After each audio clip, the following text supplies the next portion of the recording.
The real win in business isn't just scaling fast, it's building something that helps others grow with you. Now, in this episode, we're going to unpack how the right systems, mindset, and support can turn a business into a launch pad for opportunity. So whether you're in franchising, expanding, or just building your dream from the ground up, this is how sustainable growth really happens. Welcome to Fortify Live with your host, Ford Saeks. Joining me is Ryan Parsons. He's the CEO of Evive Brands. He's also co-founded the brothers that just do gutters, now scaling that into a national franchise before its acquisition by a private equity firm, Riverside Company. Now, as the CEO of Evive Brands, he leads a portfolio of service-oriented franchises, including executive home care, assisted living locators, Graysons, and the brothers that just do gutters. Ryan, welcome to Fortify Live. I've had the opportunity to be a keynote at one of your events, and I'm glad you've joined us today. Yeah, thanks so much for having me, and thanks for knocking out of the park as the keynote just a couple months ago. Awesome. Well, I want to start right out. Give our listeners a little background of you. Can you share how it all began and what motivated you to even venture into franchising and entrepreneurship in the beginning? Oh man, to save a lot of time, I'll give you the shortest version I can give you. But my goodness, in 1999, my brother started a gutter company. In 2002, I was in between a .com and .bomb job. So I found myself out of a job and literally on a gutter truck working for my brother while I was trying to figure out what to do with my life. Saw a lot of opportunity to help him. I was a graphic designer. So I started applying my skills to his one truck operation. And then the vision started to grow. And then we started to build it. And then eventually, we got mistaken for a franchise. People like your systems are together, your people. Is this a franchise? And I'm like, no. My brother's like, it should be. We should franchise this. And I laugh because at the time when he said that, it was the recession of 2008. And I'm like, what, franchise this turd of a business we have right now? I mean, that's what it felt like, even though we had really good foundation and strong things going. And then we worked from 2008 to 2015 to turn it into a true franchise model that was scalable and that people can succeed with, and grew that for a few years. And then when in 2023, we had over 100 franchisees and an awesome system and a lot of momentum. And we partnered up with Riverside, and I got the opportunity to become the CEO of the entire platform that we're part of, to continue to grow that dream and that thing that we've been building since, it's my life's work, as well as now working with all these other awesome brands. And we're getting close to acquiring some other brands. So we're growing. Well, what's really cool, I love having people like you on that have rich history. You've been there, you've done it, you've worked in all the different facets, and, growing up a franchise from zero to those magic numbers, right? 25, 50, and then you get that 100 units. Most, franchises never actually hit the 100. And then from there, it can scale up to, thousands and grow. So share with our listeners a little bit about the other brands you have and what their ideal client is. Now, for those of you listening right now, we're live right now on Facebook and LinkedIn and YouTube and a few other places. And the audio from this episode becomes the Business Growth Show podcast. And so we're talking to Ryan Parsons. You can check their company out at Evive Brands, EVIVE brands.com. All right. So Ryan, tell us a little bit about, we know what Brothers That Just Do Gutters, that name is pretty clear. Tell us about some of the other brands you have, and are they all congruent? I think they are, of course, they're home services, but tell us a little bit about how you selected them and just more about them and the journey.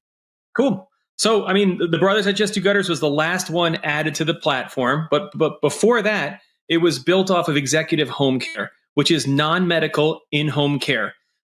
Basically, people that help take care of your elderly loved one so that they can live in their home longer. So they're really helping them stay at home and live in their home longer. Then we added assisted living locators, and that is placing that, loved one in a full-time care facility and helping select the absolute best. And it's so cool. It's not just about finding, that one's close to your house. No, do they need memory care? Do they need assistance here? Finding the absolute right place for that loved one in the right facility. And then finally, Graysons. That is estate sales and business liquidation. And it's exactly that. So we have three that are more in the senior home services, And now we're building out the home services as far as contracting and offering services around the house outside of that. Well, I just think that's amazing. What are some of what is something now after years in this business? Again, you were like, franchising, what's that going to be? So what are some of the things that you've had to overcome that you wished you, well, let me ask the question again. This is live, everybody. So, I'm not editing any of this out. So this is live. All right. So the question is, what is something that now that you wished you would have learned much earlier in your career? Well, the first thing that came to mind, and this might not be the best or the biggest, was I thought once we had the FDD and we became a franchise, I was like, we did it. We're a franchise. And then it's like, holy crap. How do you find people that want to buy one? That was probably, and for most of us that franchise our business, you get the 2, 3 in the beginning that kind of were watching you, friends, family, somebody close. The first couple you sell to somebody and then you just, you realize, holy cow, there's a lot of franchises out there. And why would somebody, especially like a business broker or consultant, why would they want to risk it on me who's got 2 when they can go sell something that's very well known, that they've done and placed people 20, 50 times?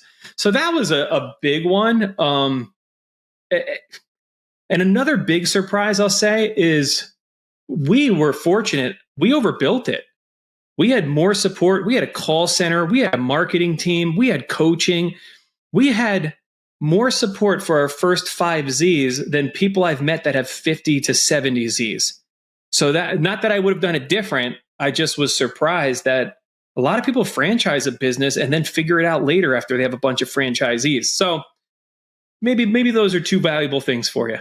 Well, I think those are extremely valuable. I've done a little over 500 episodes on different series of this show.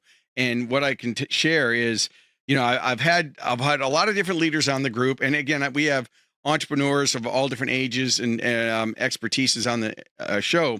But I remember meeting with this one CEO, and I didn't actually air the episode because all he was talking about was pump and dump and flip. Like all he wanted to do was get to 100 units and then dump it to a private equity group. And so I did the episode. This was back when it was pre-recorded, and I'm thinking to myself, I don't think I can air this because it just didn't align with my mindset. It didn't align with business growth. I mean, when I do these shows, I'm all about business acceleration. What's going to help you increase the average transaction, increase your influence, improve operations, leverage the power of AI. It's how you're going to grow, but it has to be the right mindset. And I know that one thing that you've done, because I worked with you and your team, is when you're looking for a franchise, you're not just looking for someone who has the money to invest. You're really vetting them to make sure that their mission and values are in alignment with you. And I think that that's what makes a really successful brand. And just going back to what you said earlier about how you had all your systems in place and that you had more systems in place than some groups that are bigger, I think that's really important. And whether you're a franchise brand listening to this or not, what are your systems and what do you have? I know for me, I have become much more of a systems person. Certainly after I read Gino Wickman's book Traction and the entrepreneur operating system. And, as a speaker and expert, I've come across this many, many times. But for me, I found that people in business, Ryan, are good at one of 3 things. They're either good at delivering the product or service, which obviously we all should be, a practitioner, marketing and sales, or operations, which is finance. And so for me, I was always the marketer. I always understood how to add value and make a profit and do that. But it was the operational side that I lacked. And I really had to learn over the years that hire my weakness. And that's what I had to do for me. But what are some of the things that you've had to hire? What is a weakness? Doesn't mean you're not good at it, but what's something you've had to challenge? So what was really cool is that it only became clear later after reading Rocket Fuel. Yep. That was Gino Wickman again, right? Yep. So Rocket Fuel. So in every great partnership, there's a visionary and an integrator. Yep. And my brother was the visionary and I was the integrator. So he's the one with all the big crazy ideas, like we're going to franchise this thing. And I'm like, what? This thing stinks at the moment. Like, and I'm the operator who's like, well, if we're going to franchise it, we need this. We got to add this support. We got to clean up our logo. We've got to improve our technology. We've got to have more written SOPs. And so if it was up to my brother, we probably would have franchised the day after he thought of it as an idea. And if it was up to me, there's a possibility we still wouldn't have franchised because it wouldn't have been perfect enough. So for us, I feel like we had a very well-rounded approach because of that. And my strength is definitely in marketing and operations, for sure. When it comes to franchise sales, we've sold a ton of franchises, but I didn't live, eat, and breathe it because I felt like just supporting the ones that we have, that was my main focus. Adding another one, that's a blessing. That's a icing on the cake. But I never, and it's just an odd thing. It drives so many franchisors. It drives private equity. It drives so much. It's like, we got to add more.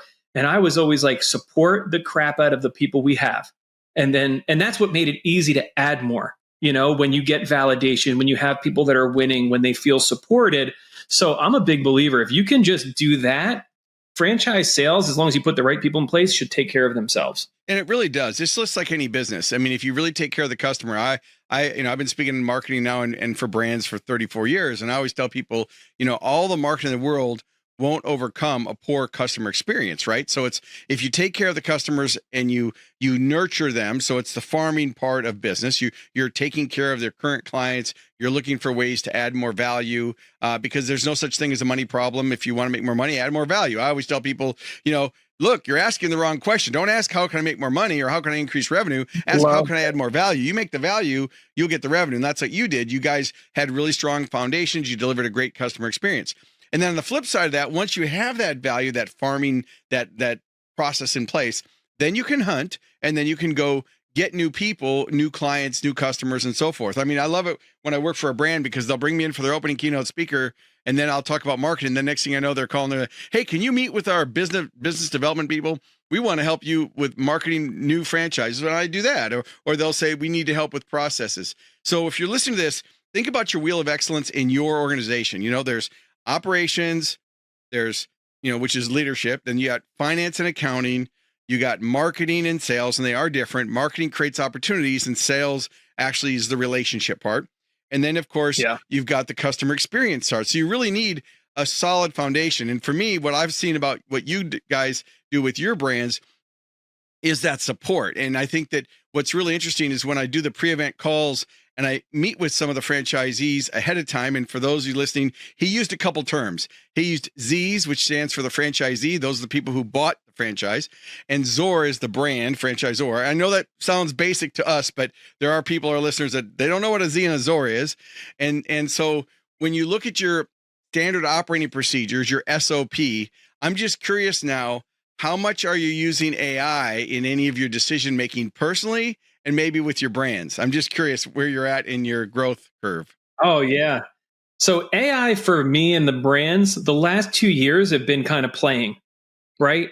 Everyone getting familiar. We're making a little bit more Frankensteins. Oh, our software doesn't do this. So why don't we Frankenstein this piece of AI into it? Marketing adapted it very quickly. Finance is adapting it. We're adapting it everywhere.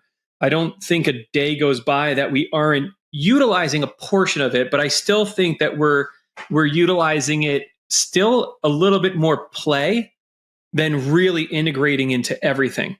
So right now we are working now and we're putting RFPs out there to really embed it into our CRMs, into our data lake, into a lot of the things that now that I feel like we're done playing and we know the power of it. And now we have governance around it. We're working on that right now, making sure that there's governance around it. People aren't uploading our manuals to the free versions of things. So I wish we were further because you can see the power, but it's a little bit kind of like hurry up and wait. And I'm seeing it already go down in price, like something that was so unique 6 months ago. And they're like, hey, for $90 a user, it's like, oh, now, I mean, it's going to be $5 a user before we know it. So as fast as it's changing, we're trying to now look at the areas of business that it can really help the most. As far as we have call centers, we have marketing, we have all these things that we're implementing it in. We started with chat on the websites. Can you just, chat and, low friction for the client on the experience. And now, we're going to be continuing to go further and further in that call center type of approach, further and further into marketing. We're using it for analysis. We're using it for, they're using it for code. I'm watching behind some of the people doing web stuff, and I'm like, they're literally having it make code and analyze trends. So I'd say it's being utilized in a lot of places, but this next year is now about using it wisely, being intentional. We've all kind of played. Now let's go and really integrate this in meaningful ways. Yeah, what I've seen is there's 4 basic levels, right? You've got the AI tools at the level 1, which is, ChatGPT and Gemini and Copilot and so forth. There's lots of them. And then level 2 is the specialty programs that are designed that use those AI engines. Level 3 is AI agents. So one of the things I've been doing with brands is helping them create an AI agent and acceptable use policies for their team. That way their team isn't just, like you said, going rogue and uploading your manuals to the free versions and with no firewalls, and all your data is getting, your private intellectual property is being used. And then level Correct. 4 are workflow automations. And we've been doing a lot right now with Make.com and Zapier and N8N. So for those of you listening to this, if you're curious about podcasting, about the AI masterclass, I'm just going to throw it out since we brought it up. This was not planned again, but you can go to profitrichresults.com/AI-training. So if you've listened this far into the episode, that's a link. There's nothing to buy. You can go on there, and there's a 90-minute masterclass on how to leverage AI. So it's profitrichresults.com/AI-training. But what I do that every month because the concepts and the tools are changing so rapidly, but the mindset doesn't. So I want to touch on something that you brought up, which is, while everybody swings the pendulum towards automation and AI, I'm encouraging brands to be careful and not lose the human touch, that customer experience, because that's what I've seen happen in technology. I started my companies way before you were born, and I was an old direct mail guy, and then I got into the internet, and then from the internet went to social media, from social media went to AI, and I still have my agency. And what I would say is that people who are adverse to technology, it's not about someone's age. And when it comes to AI, the human touch, it's like when I saw the automated phone trees, when you call a company and it press 1 for sales, press 2 for marketing. I just called ShipStation because I was working with that as you joined in the green room. And I had to go through 5 prompts on their phone tree just to get the person. And you say, press 1 for English, no offense, but the person barely spoke English. It's like, okay, what are we doing here? And so while AI can help you with appointment setting and follow-ups and the frictionless, what I'm encouraging CEOs to look at is make sure you don't take out the human touch, because that human touch can be your competitive advantage. So there's a lot of places for AI, but I'm not an advocate to just say replace it everywhere. Oh, 100%. And I had the privilege of hearing Marcus Buckingham speak recently, and he's got a new book coming out. And the way I loved how he talked about it. He talked about the pass off, how we do these unloving pass offs. And it's a weird thing, especially for him as a data guy, to use the word love. It drives him nuts. But he said it really came down to people like, I love my boss. I love my job. And he was looking. So when we're thinking about business, are we unlovingly passing our clients off into these terrible scenarios where you get one person on the phone and then you get another person to do the estimate, then another person shows up to do the install, and then they're out, and you're literally unlovingly passed off? And so literally, that's the frame I'm looking through the client experience on. And I think AI can make the front end better, right? When somebody, it's 2 a.m. and they're just interested in something, and I can have AI have a really unbelievable conversation with them and even book the appointment. How awesome, right? So if I can, like you said, if I can remove friction and improve their experience and eliminate pass-offs, and nothing more frustrating than telling somebody everything only to be passed to somebody to start all over from the beginning. Right. How can we continue to do that in a loving way? And I never want to throw another human at something that technology can do better, and vice versa. I never want to use technology for something a human should be doing. Like if somebody wants somebody to come into their home, I want to still be able to send somebody. If somebody wants to do the whole thing by text, great. They want to do it all by email. I don't want to force the client experience into something that only works for me.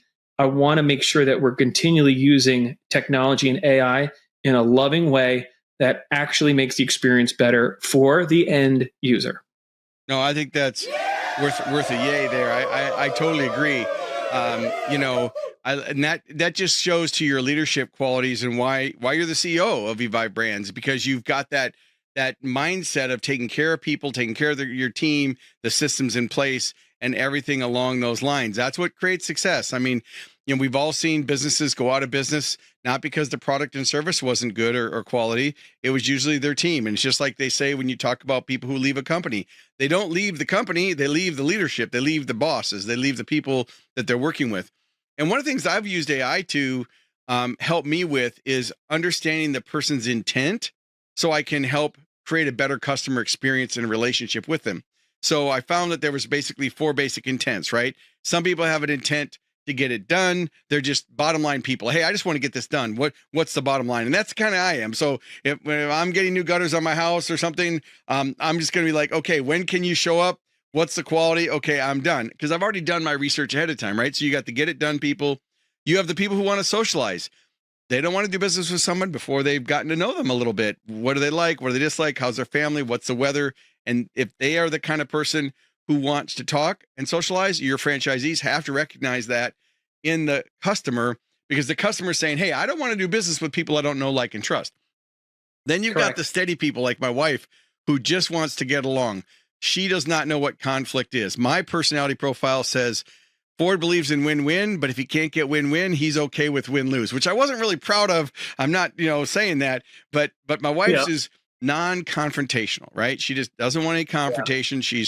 She's very highly educated. She's going to read a lot, and she's going to be slower to take a decision. And then, of course, you've got the analytical people, which I know you kind of go across the spectrum with your leadership. And the analytical people want to get it right. Like you said, your brother would have said, let's go franchising tomorrow, because that would have been me. Let's get it done. And you were like, hey, we need to get this right. So there's a big difference between get it done and get it done right. Right. And so I think that what AI can do is help franchisees and any individual in any business identify the trends in their voice patterns and their relationships. So for me, when I have a pre-event call now with their leadership team, I record it. I let everybody know, hey, can I record? Because I want to focus on the conversation. Then I put it up in my AI agent, which looks at the rate of speech, the word choices, the amount of time they spoke, the interruptions, and it creates a profile to help me understand how to communicate better. It's the same thing I do now when I hire new employees. It's the same thing I'm doing now when I'm working with executive teams or my high-end consulting, because then I'm not crossing my wires. I'm communicating to their style, and it's not manipulation. I believe that sales and marketing and communication is the response to the list. It's just giving people enough information that they can make good decisions. What do you think about it? Correct. I agree with everything you just said there. Awesome. Well, I'm going to ask you another question. Looking forward, because now you've got these brands and you may add more to your portfolio, what trends do you see shaping the future of franchising? Whew. And by the way, while he's thinking, everybody, he didn't have these questions ahead of time, so this is live. All right, go for it. I'm seeing a lot more people raise their hands that are a lot younger. Yeah. It's been one of the trends is really interesting to see people in their 20s and 30s buying franchises, people that haven't really had careers yet. Typically franchising has been for that middle-aged person, corporate America, kind of sick of building somebody else's dream. They've got some 401k, but then they're thinking about their legacy. They're thinking about, man, I remember one guy saying he feels like a doorknob. Like if he wasn't there, they would just replace it with another doorknob tomorrow. Like he did not feel significant to his organization at all. But it's crazy. I'm starting to see a lot of young people, young couples that are getting into franchising, becoming multi-brand owners, and they're starting their entrepreneurial journey much sooner. So I do see that affecting the landscape and I see it for good. Sometimes it's hard to get these corporate America people to, they buy it for the system and everything, but for some reason they don't necessarily want to follow it once it gets going.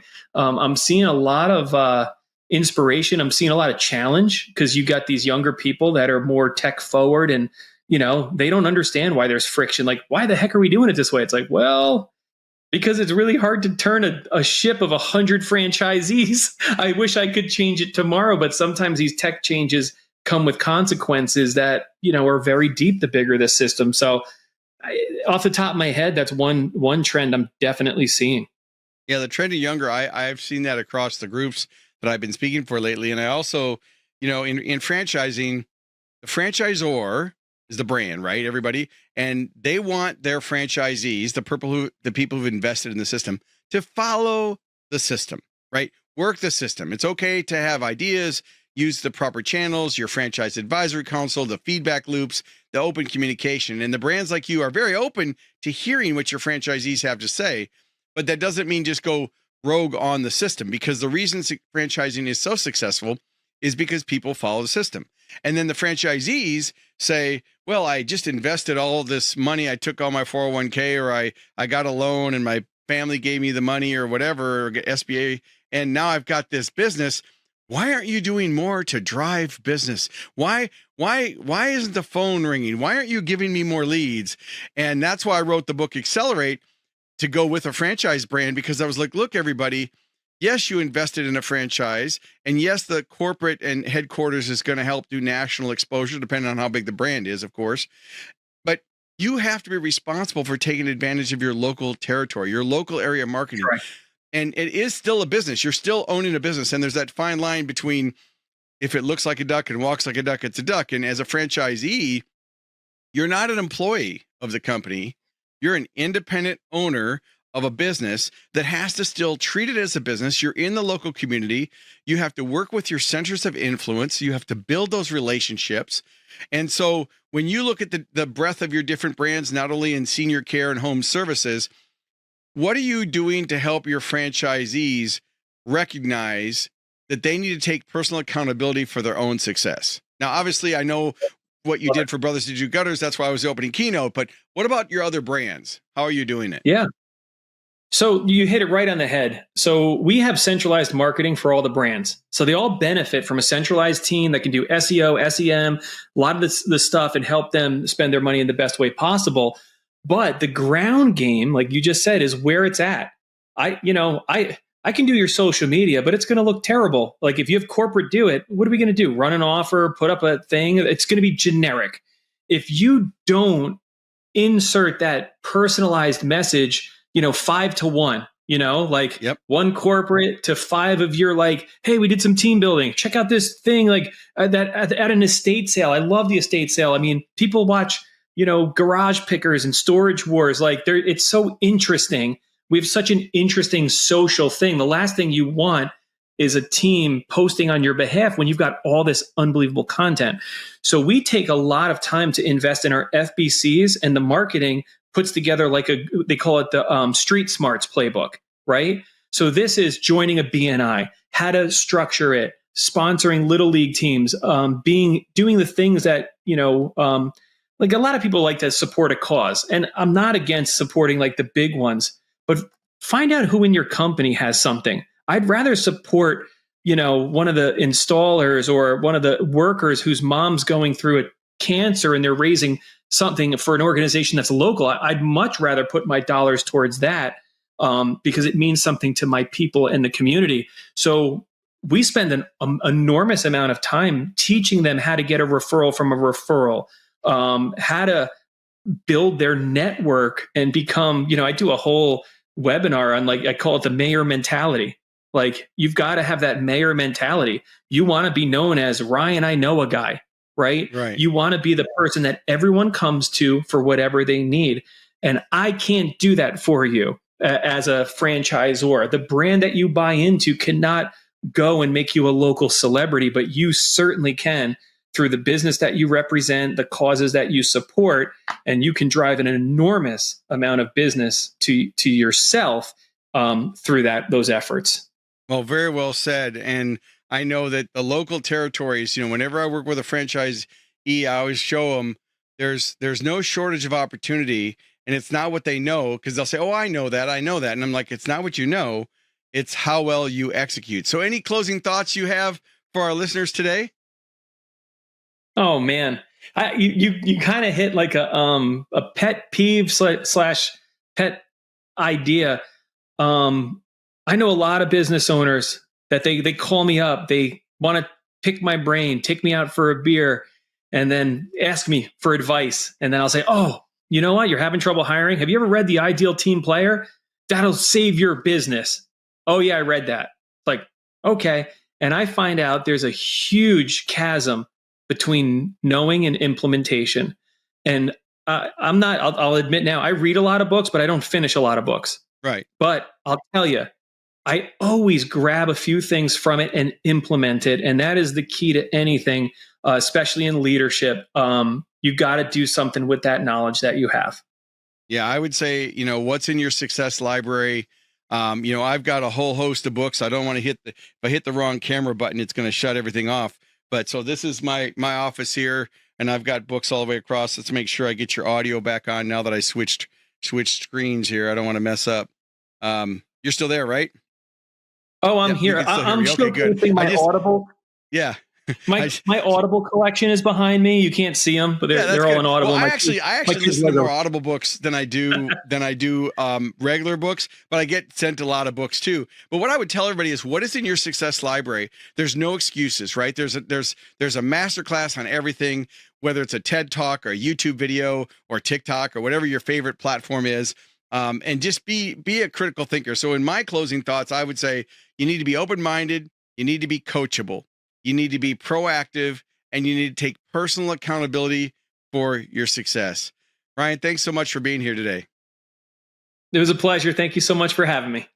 All right. So thanks for turning in to Fortify Live, where we're all about accelerating your business growth. Until next time, keep innovating, keep growing, and keep fortifying your success. Thank you for tuning in to Fortify Live. Make sure to like, comment, and share this episode on your favorite social media platform. And don't forget to subscribe to the Business Growth Show podcast, available wherever you get your podcast streaming fix. We air weekly at 11 a.m. Central Time. So until next week, keep pushing the boundaries and never stop growing.